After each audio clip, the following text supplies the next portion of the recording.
Hello friends, this is SP Singh and crack exams में आपका स्वागत है। प्यारे दोस्तों, सीटेट 7 जुलाई 2024 को टारगेट करते हुए हमारी एसएसटी की क्लासेस कंटिन्यू है, जिसमें जो क्लास 6 की ज्योग्राफी है इसके 3 चैप्टर कवर हो चुके हैं और आज आपके सामने चैप्टर नंबर 4 है, यानी कि क्लास नंबर 4 है। इससे पहले जो 3 चैप्टर करवाए जा चुके हैं उनको यदि आपने नहीं देखा है तो प्लेलिस्ट पूरी बनी है, वहां से आप उन क्लासेस को सीक्वेंस से देख सकते हैं। ठीक है, और आज हम चैप्टर 4 कवर करने वाले हैं। यहां से जिस तरीके से भी क्वेश्चंस बन सकते हैं उनको हमने हाईलाइट किया है। बहुत इंपॉर्टेंट चैप्टर है, बहुत ही इंपॉर्टेंट है, क्योंकि यहां से कई क्वेश्चंस आपको एज इट इज एग्जाम में देखने को मिल सकते हैं और पूछे भी गए हैं क्वेश्चंस। ठीक है, तो फटाफट से कवर करते हैं। और बहुत ही इंपॉर्टेंट क्लास है, जो भी विद्यार्थी क्लास में लास्ट तक बना रहता है डेफिनेटली बहुत कुछ सीखने वाला है। और हम लोग पहले क्लास 6 की हिस्ट्री और ज्योग्राफी, पॉलिटी तीनों कवर करेंगे, फिर से क्लास 7, फिर क्लास 8 पे आएंगे। ठीक है, चलिए आइए शुरू करते हैं। यहाँ पे क्या है कि मानचित्र की बात करेंगे आज हम लोग। इससे पहले हमने पिछले चैप्टर में हमने क्या समझा था? पिछले चैप्टर में हमने ग्लोब के बारे में समझा था, ग्लोब क्या होता है ना। और यहाँ पे हम लोग बात करेंगे मानचित्र की। ग्लोब के अध्ययन की कुछ सीमाएं होती हैं। सबसे पहली बात तो यही है कि ग्लोब और मानचित्र में आपसे ये भी कह सकता है कि इसमें क्या डिफरेंस है। ठीक है, और फिर 4 आपको स्टेटमेंट दे देगा और आपको उसमें बताना होगा कि इसमें क्या डिफरेंस है। तो आपको बहुत डीपली चीज़ों को समझना है, क्योंकि अब जो क्वेश्चन पेपर पूछा जाता है बहुत डीपली पूछा जाता है। ठीक है, बहुत हाई लेवल पे, बहुत हाई लेवल का क्वेश्चन बना दिया जाता है, जबकि क्वेश्चन नॉर्मल होता है। बात ये होती है कि उसको हम लोग समझ नहीं पाते हैं, पकड़ नहीं पाते उसकी लैंग्वेज को। ग्लोब के अध्ययन की कुछ सीमाएं होती हैं। जब हम पूरी पृथ्वी का अध्ययन करना चाहते हैं तब ग्लोब हमारे लिए काफ़ी उपयोगी साबित होता है। यानी कि जब हम पूरी पृथ्वी का अध्ययन करना चाहते हैं तब क्या होता है, जो ग्लोब है यह हमारे लिए यूजफुल होता है। लेकिन जब हम पृथ्वी के केवल एक भाग, जैसे अपना देश कहाँ है, कितने राज्य हैं, कहाँ कौन सा जिला है, शहर है, गांव है, इनके बारे में अगर हम अध्ययन करना चाहते हैं तो यह हमारे लिए उतना उपयोगी साबित नहीं होता है। ऐसी कंडीशन में हम मानचित्रों का उपयोग करते हैं। कुल मिलाकर के ये बात कही जा रही है कि जब हमें पूरी पृथ्वी का अध्ययन करना होता है तो ठीक है, ग्लोब जो है बहुत यूजफुल होता है। उसमें हम पूरी पृथ्वी पे जानते हैं कौन पहाड़ कहाँ है, कौन सी नदी कहाँ है, कौन सा देश कहाँ है, ठीक है, कौन सा द्वीप कहाँ है, कौन सा जो है, ये सब चीज़ें हम जान पाते हैं ग्लोब के माध्यम से। लेकिन अगर हमें किसी एक ही हिस्से का अध्ययन करना हो, सिर्फ अपना देश जानना हो, अपना राज्य जानना हो, जिला शहर जानना हो, तो उसके लिए फिर हम क्या करते हैं, मानचित्र का उपयोग करते हैं। तो पृथ्वी के केवल एक भाग का अध्ययन करना चाहते हैं तो उसके लिए मानचित्र का उपयोग किया जाता है। बात आई समझ में? मानचित्र जो है पृथ्वी की सतह या इसके एक भाग का पैमाने के माध्यम से चपटी सतह पर खींचा गया चित्र होता है। नोट कीजिए इस पॉइंट को। मानचित्र क्या होता है? मानचित्र जो है यह पृथ्वी की सतह या इसके एक भाग का पैमाने के माध्यम से, एक भाग का, ठीक है, जिस भाग का हमको अध्ययन करना है उसका पैमाने के माध्यम से चपटी सतह पर, जैसे आपका कोई चार्ट पेपर हो गया है ना, उस पर खींचा गया हुआ एक चित्र होता है जिसे हम मानचित्र कहते हैं। इतनी बात क्लियर हुई? लेकिन एक गोलाकार सतह को पूरी तरह से चपटा करना भी असंभव होता है। मानचित्र जो है ये हमारी विभिन्न जरूरतों के लिए आवश्यक है।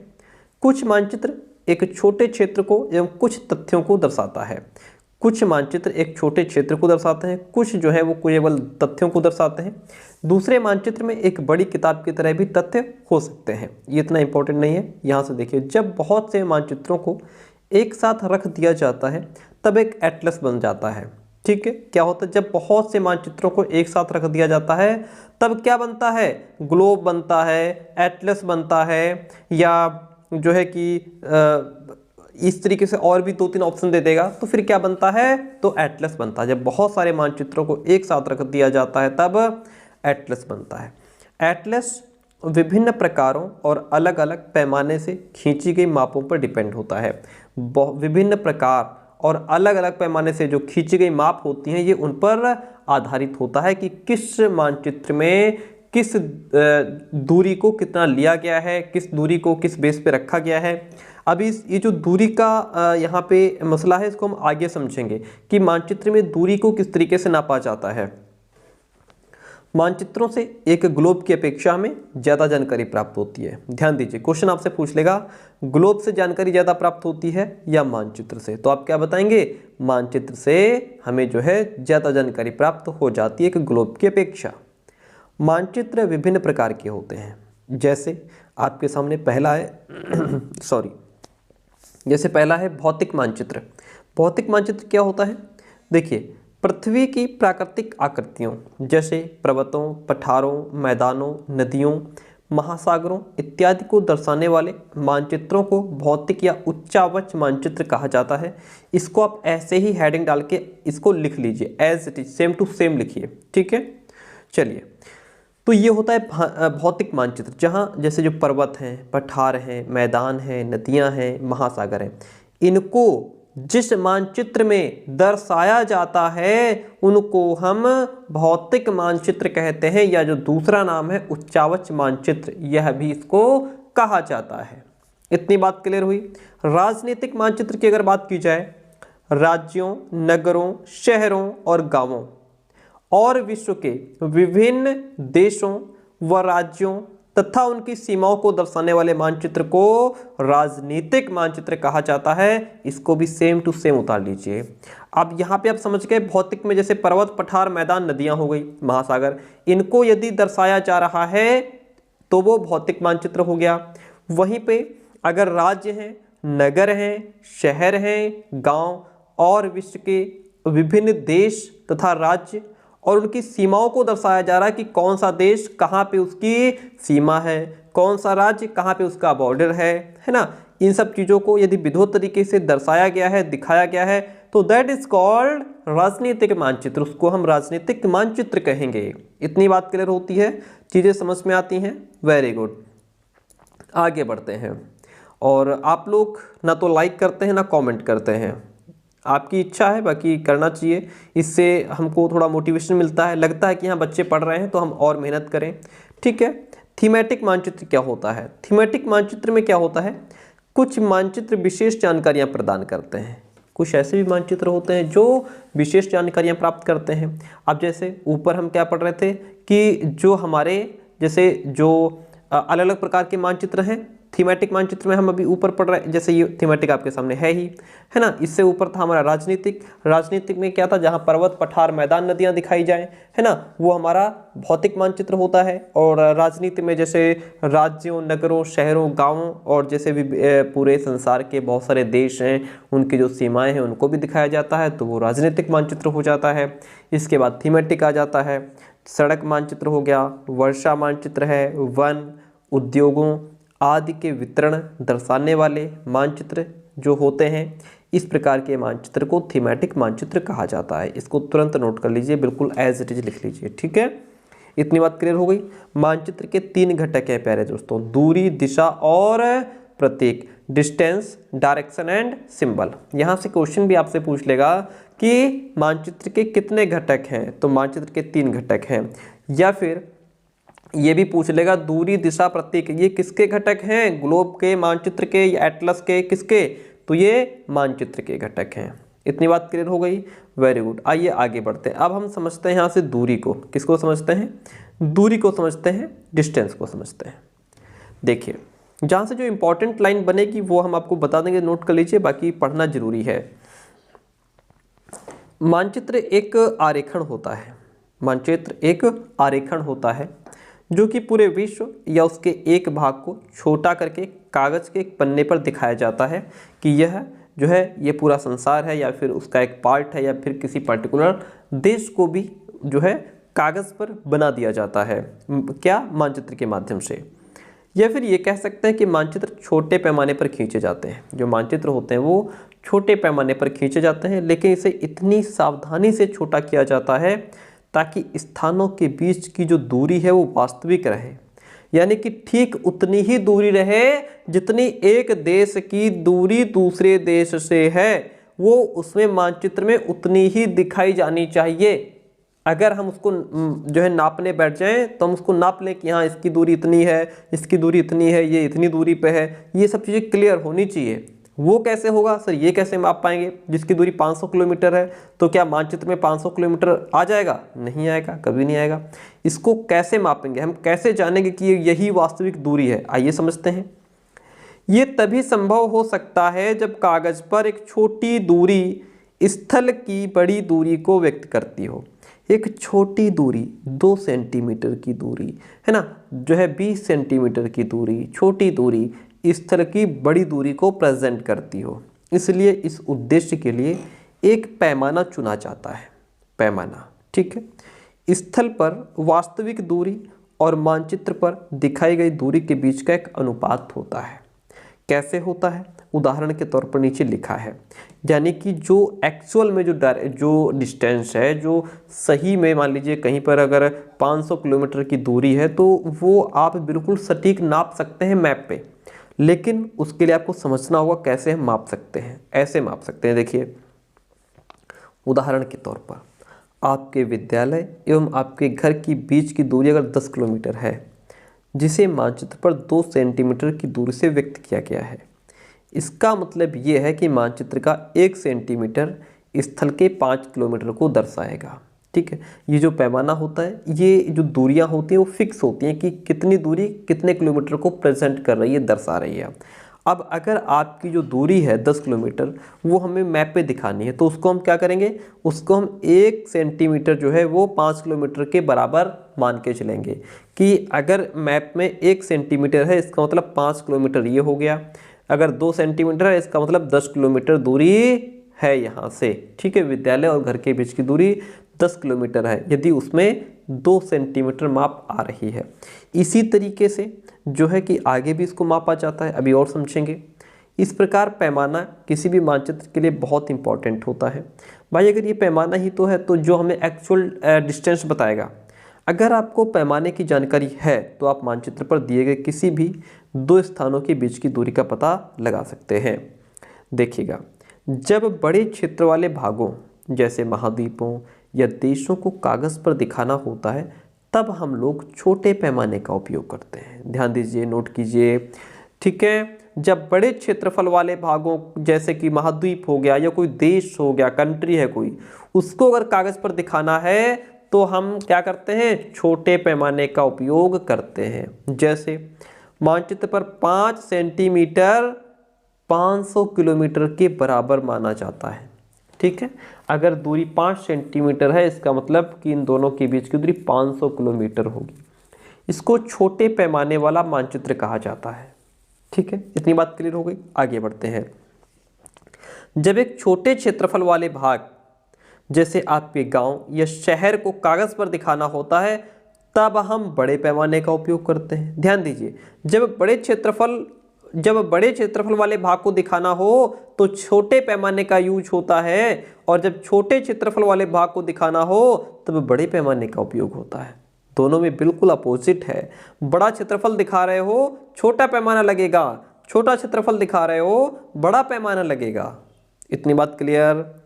जैसे स्थल पर 500 मीटर की दूरी को मानचित्र पर 5 सेंटीमीटर से दिखाया जाता है, यहाँ 500 किलोमीटर को 5 सेंटीमीटर में दिखाया जा रहा था छोटे पैमाने के माध्यम से, और यहाँ नीचे क्या है कि 500 मीटर को 5 सेंटीमीटर में दिखाया जा रहा है। किस माध्यम से? तो यह बड़े पैमाने के माध्यम से। इस प्रकार के मानचित्र को बड़े पैमाने वाला मानचित्र कहते हैं और इस प्रकार के मानचित्र को छोटे पैमाने वाला मानचित्र कहते हैं, ठीक है। बड़े क्षेत्रफल अगर मापे जा रहे, अगर बड़े क्षेत्रफल वाले भाग इंक्लूड हैं उसमें तो छोटा पैमाना लगेगा और उसे हम छोटे पैमाने वाला मानचित्र कहेंगे। छोटे क्षेत्रफल वाले भाग इंक्लूड हैं, शामिल हैं, तो फिर बड़े पैमाने का प्रयोग करेंगे और इसको बड़े पैमाने वाला मानचित्र कहेंगे। बात क्लियर। बड़े पैमाने वाले मानचित्र छोटे पैमाने वाले मानचित्र की अपेक्षा अधिक जानकारी देते हैं। जो बड़े पैमाने वाले जो मानचित्र होते हैं वो छोटे पैमाने वाले मानचित्र की अपेक्षा अधिक जानकारी देते हैं। इतनी बात क्लियर हो गई। आइए आगे बढ़ते हैं। यहाँ पे एक जो है कि एक गांव का मानचित्र दिया है जिसमें ये बताया जा रहा है 1 सेंटीमीटर के बराबर जो दूरी रखी गई है वो 10 सेंटीमीटर है, ठीक है।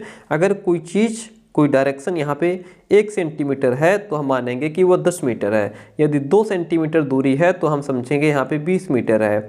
यदि 3 सेंटीमीटर है तो हम समझ जाएंगे यहाँ पे 30 मीटर की दूरी है। ठीक है, तो इसमें कुछ खास समझना नहीं है, आगे हम बात करेंगे। अब हम डायरेक्शन की बात करेंगे, दिशा की बात करेंगे। ठीक है, आइए समझते हैं दिशा के बारे में। चलिए देखिए, हम अभी ऊपर पढ़ रहे थे मानचित्र के 3 घटक होते हैं सर। मानचित्र के 3 घटक होते हैं। क्या क्या होते हैं? दूरी होती है, दूसरा जो घटक है वह दिशा होता है, और तीसरा जो घटक होता है वह क्या होता है? प्रतीक होता है। दूरी तो हमने पढ़ ली, अब हम दिशा डायरेक्शन की बात करेंगे। अधिकतर मानचित्रों में ऊपर दाहिनी तरफ तीर का निशान बना होता है जिसके ऊपर अक्षर छोटा ओ लिखा होता है। कहाँ लिखा है सर? ये लिखा है यहाँ पे, देखिए। ठीक है, ये देखिए अक्षर छोटा ऊ यहाँ पे लिखा हुआ है। यह तीर का निशान उत्तर दिशा को दर्शा रहा है। ये तीर का निशान हमें बता रहा है कि भैया ये उत्तर है, ये दक्षिण है। ठीक है, उत्तर को दिखाता है। इसे उत्तर रेखा कहा जाता है। क्या कहा जाता है? इसे उत्तर रेखा कहा जाता है। ये उत्तर को दिखा रहा है।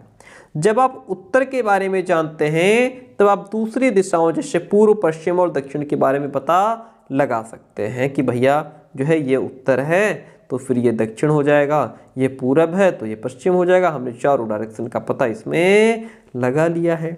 इतनी बात क्लियर हुई? ओके, ठीक है। अब यहाँ पे 4 मुख्य दिशाएं हैं, उत्तर, दक्षिण, पूरब, पश्चिम। वे प्रधान दिग्बिंदु कहे जाते हैं। ये जो 4 डायरेक्शन के बिंदु हैं, उत्तर, दक्षिण, पूरब, पश्चिम, इन्हें दिग्बिंदु कहा जाता है, प्रधान दिग्बिंदु कहा जाता है। ठीक है, आपसे पूछ लिया क्वेश्चन, प्रधान दिग्बिंदु किसे कहते हैं? तो चारों दिशाओं को दर्शाने वाले बिंदुओं को प्रधान दिग्बिंदु कहते हैं। इतनी बात क्लियर हुई? बीच की 4 दिशाएं, उत्तर पूर्व, दक्षिण पूर्व, उत्तर पश्चिम, उत्तर पूर्व। ठीक है, बीच की जो 4 दिशाएं हैं, उत्तर पूर्व, दक्षिण पूर्व, दक्षिण पश्चिम, उत्तर पश्चिम, इन बीच वाली दिशाओं की मदद से किसी भी स्थान का सही स्थिति का पता लगाया जा सकता है। जैसे यहाँ पे क्या है, ये उत्तर हो गया, ये उत्तर पूर्व हो गया, ये उत्तर पश्चिम हो गया, ये दक्षिण है, ये दक्षिण पश्चिम है, ये दक्षिण पूरब है। क्योंकि यहाँ पे पूरब है तो ये दक्षिण पूरब हो गया, और यहाँ पे पश्चिम है तो ये दक्षिण पश्चिम हो गया। यहाँ पे उत्तर है तो ये उत्तर पश्चिम हो गया क्योंकि यहाँ पे पश्चिम है। ये पूरब है तो ये उत्तर पूरब हो गया। आई बात समझ में? तो पहले हम ऐसे बनाते हैं, फिर ऐसे बना लेते हैं। इसके माध्यम से हम समझ पाएंगे कि कौन सी चीज़, कौन सा देश, कौन सा राज्य कहाँ पे है। हम सही डायरेक्शन को समझ पाते हैं यहाँ से। इन बीच वाली दिशाओं की मदद से किसी भी स्थान का हम सही पता लगा लेंगे। इतनी बात क्लियर हुई? ठीक है, अब आगे बढ़ते हैं। नीचे है दिक्सूचक। एक और यहाँ पे आप पिक्चर देख पा रहे हैं, ये पिक्चर आप देख पा रहे हैं, यहाँ पे लिखा है दिक्सूचक। ये दिक्सूचक क्या होता है? अच्छा, इसमें भी डायरेक्शन दिया है कि ये उत्तर का है, ये दक्षिण का है। ठीक है, ये पूरब में 90 है, पश्चिम में 270 है। ये दिक्सूचक होता है डिफरेंट। क्या होता है? दिक्सूचक। दिक्सूचक से होता क्या है? दिक्सूचक की सहायता से किसी स्थान की दिशा का पता लगा सकते हैं। किसी स्थान की दिशा यानी कि कौन सा प्लेस किस डायरेक्शन में है, यह एक यंत्र होता है दिक्सूचक, जिसकी सहायता से मुख्य दिशाओं का पता लगाया जाता है। यानी कि मुख्य दिशाओं का पता किससे लगाया जाता है? दिक्सूचक नामक यंत्र से। इसका चुंबकीय सुई की दिशा हमेशा उत्तर दक्षिण दिशा में होती है। प्रतीक की अगर बात की जाए तो यह किसी भी मानचित्र का तीसरा प्रमुख घटक है।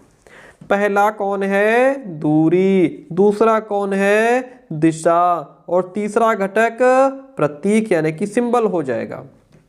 यह तीसरा घटक है। किसी भी मानचित्र पर वास्तविक आकार एवं प्रकार में विभिन्न आकृतियों जैसे भवनों, सड़कों, पुलों, वृक्षों, रेल की पटरियों या कुएं को दिखाना संभव नहीं होता। इसलिए वे निश्चित अक्षरों, छायाओं, रंगों, चित्रों और रेखाओं का उपयोग करके दर्शाए जाते हैं। ठीक है, उपयोग करके इनको दिखाया जाता है। आई बात समझ में? ये प्रतीक, ये सिंबल्स कम स्थान में अधिक जानकारी प्रदान करते हैं, क्योंकि इन सिंबल के माध्यम से हम कम जगह में हम जानकारी ज़्यादा हासिल कर लेते हैं। अभी आप नीचे समझ पाएंगे कि जो डायरेक्शन की ये जो चीज़ें हैं वो कैसे सिंबल के माध्यम से दिखाई गई है। देखिए आगे पढ़ते हैं। क्या लिखा है कि इन प्रतीकों के इस्तेमाल के द्वारा मानचित्र को आसानी से खींचा जा सकता है और इनका अध्ययन करना आसान हो जाता है। ठीक है, अगर आप एक क्षेत्र की भाषा को नहीं जानते हैं और आप किसी से दिशाओं के बारे में नहीं पूछ सकते हैं तो आप इन चित्रों की सहायता से ये जो सिंबल्स दिए गए हैं इनके माध्यम से आप वहाँ की जानकारी हासिल कर सकते हैं। जैसे कि ये रेलवे लाइन है, तो अब इसका ये पिक्चर आपके सामने दी है। रेलवे लाइन है, यहाँ पे ये बड़ी लाइन है, ये मीटर लाइन और रेलवे स्टेशन।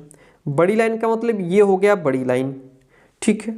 यहाँ पे ये मीटर लाइन हो गया और ये रेलवे स्टेशन का साइन हो गया। अगर कहीं पे हमको दिखाना है, हम खाली इतना सा चित्र बना देंगे, इसका मतलब क्या होगा कि यहाँ से बड़ी लाइन गुजरी है, ये दिखा देंगे, इसका मतलब ये हो जाएगा कि यहाँ से मीटर लाइन गुजरी है, और ये सिंबल बना देंगे, इसका मतलब हो जाएगा कि यहाँ से यहाँ पे रेलवे स्टेशन है। नीचे सड़कें दी हुई हैं, पक्की और कच्ची। पक्की सड़क है तो ये साइन होगा, कच्ची सड़क है तो इस प्रकार का साइन होगा, सिंबल होगा। सीमा अगर अंतर्राष्ट्रीय सीमा है तो ये सिंबल होगा। राज्य है तो यह सिंबल होगा। जिला है तो ये सिंबल होगा, प्रतीक होगा। नदी है तो ये साइन बना दिया जाएगा, पता लग जाएगा यहाँ से नदी गुजर रही है। कुएं का साइन ये है, अगर कुआं होगा तो इस तरीके से डॉट रख दिया जाएगा बड़ा सा, पता लग जाएगा यहाँ पे कुआं है। तालाब है तो ये दिखा देंगे हम, ये सिंबल बना देंगे। नहर का सिंबल ये होता है और पुल का सिंबल ये होता है, ठीक है। चलिए, मंदिर का साइन ये है, गिरजाघर का साइन इस तरीके से बनाया जाता है, और मस्जिद का जो सिंबल है वो इस तरीके से बनाया जाता है। छतरी का सिंबल इस तरीके से बनाया जाता है। आगे बढ़ते हैं। पोस्ट ऑफिस की अगर बात करें तो पोस्ट ऑफिस का सिंबल कहाँ है? PO लिखा है तो पोस्ट ऑफिस। पोस्ट एवं टेलीग्राफ ऑफिस दिखाना है तो ये सिंबल होता है। पुलिस स्टेशन दिखाना है तो PS लिखा होता है। बस्ती यदि इस तरीके का साइन है तो इसका मतलब वहाँ पे बस्ती है, ये साइन है तो इसका मतलब कब्रिस्तान है।